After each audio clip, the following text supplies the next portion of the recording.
Alright, next ton. 3 down ton. Nakailan ka na ton? Tayo na, tayo na. Ayaw ko na. Ha? Anong ayaw mo na?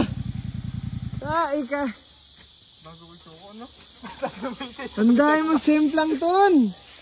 Dalawang isang araw. Kumangat ko lang eh. Wag dyan sa manubela, sa manubela. Okay. So yung motor po ni Anton, ayan na po ang mga tama. Yung gear niya po.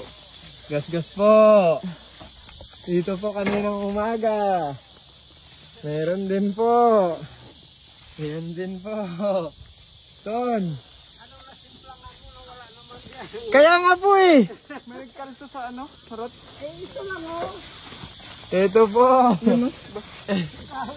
Ano daw na simplangan mo? Tonix. Hindi ko alam kung saan tumama eh. Ayun, sa kahoy yun. Kumalso. Ay, naka Jay. Nagilid siya eh. Tara. Wala ito next ton. Ilan doon? Gagi yung side mirror mo. Hala. Man, iba na yung shape nito. Gagi, kailangan na itong yan. Tay ka ton, ano ba? Simplanges.